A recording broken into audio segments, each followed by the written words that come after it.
दोस्तों, ये है शंकर। कुछ दिन पहले ही शंकर की शांति के साथ शादी हुई है और शादी के बाद से ही शंकर के जीवन में दुखों की शुरुआत हुई। शंकर भगवान शिव का बहुत बड़ा भक्त था। कुछ दिनों से शंकर को कहीं भी काम नहीं मिल रहा था और यूं ही मुश्किलों में दिन निकल रहे थे।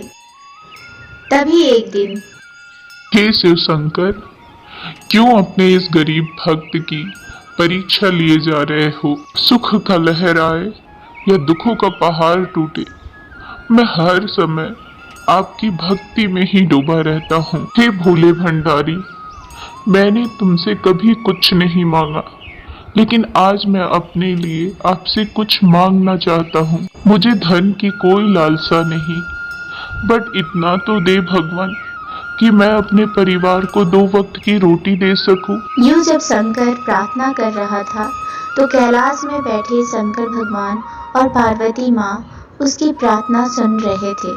स्वामी, आज शंकर को इतनी यातना में देख मेरा मन विचलित हो रहा है। अपनी ध्यान मुद्रा से बाहर आइए, अपने भक्त की पुकार सुनिए स्वामी। प्रिय पार्वती, समय से पहले और वक्त से ज्यादा कुछ नहीं मिलता। यदि शंकर मेरा प्रिय भक्त है तो उसे धैर्य रखना होगा और उसको मुझ पर भरोसा करना होगा।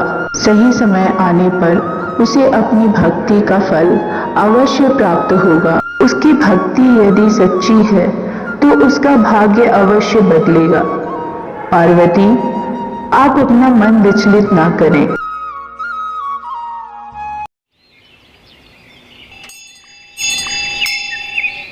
अब अगली सुबह हर रोज की तरह सुबह उठकर स्नान करके शंकर भगवान शिव के मंदिर आकर भगवान शिव से प्रार्थना कर रहा था। घंटों भगवान की पूजा करने के बाद अब शंकर अपने घर लौटना चाहता था। तभी अचानक शिवलिंग से एक आवाज आई। प्रिय शंकर, प्रिय शंकर।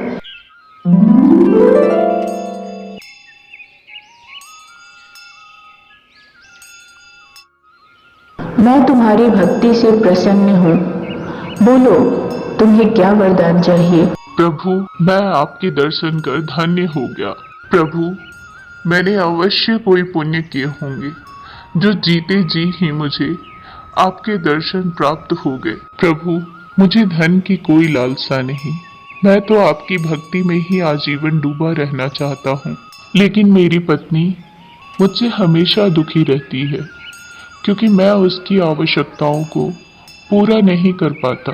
प्रिय शंकर, तो इसमें समस्या क्या है?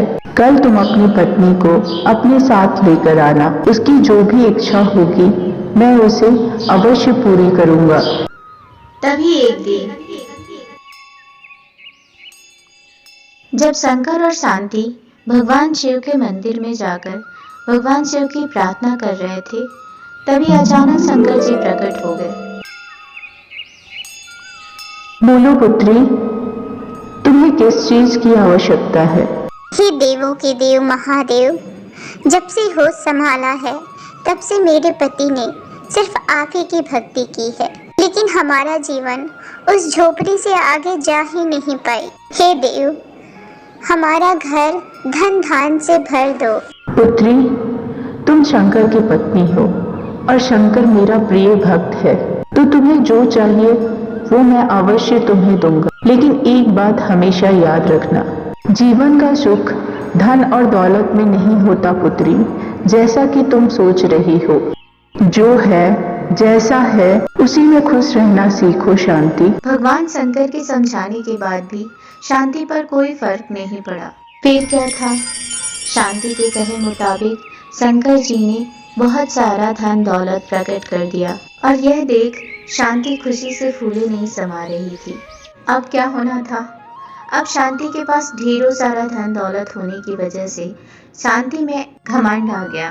फिर क्या था, उस दिन से शांति अंधाधुंध पैसा खर्च करने लगी। अमीरी का घमंड उसके सर चढ़ कर बोल रहा था। पैसे के घमंड में आकर वो अपनी सहेलियों को बुलाती और खूब पार्टी करती और अपने पति शंकर को अनदेखा करती। पैसे के नशे में शांति यहाँ तक भूल चुकी थी कि उसी घर में उसका पति शंकर भी रहता है। अब इसी तरह कुछ साल बीत गए। फिर क्या था, इस तरह से अब शांति के पास एक भी फूटी कौड़ी नहीं बच गया था, क्योंकि अब शांति के पास पैसे नहीं थे। इसी कारण उसकी सहेलियों ने भी अब उससे दूरी बना ली और अब हालात इतने खराब हो चुके थे कि उसके और शंकर के खाने पीने के भी लाले पड़ रहे थे। हे भोलेनाथ, आपने जो कुछ भी कहा उसका एक एक अक्षर सही है। इन पैसों के लालच में मैंने अपना सुखी परिवार में आग लगा लिया। मैं अपने पति को ही भूल गई। यह जब शांति रो रही थी तो शंकर अचानक से शांति के पास आया। पैसों की लालच ने तुम्हें अंधा बना दिया था। अपने और परायों का भेद भूल चुकी थी तुम। अब तुम्हें इस बात का एहसास हो चुका होगा कि हमारे पास जो हो, जितना हो, हमें उसी में खुश रहने की कोशिश करनी चाहिए। जब तक पैसा था तुम्हारे पास, तब तक तुम्हारी सहेलियां, तुम्हारे रिश्तेदार तुम्हारे थे। आज तुम्हारे पास कुछ नहीं है।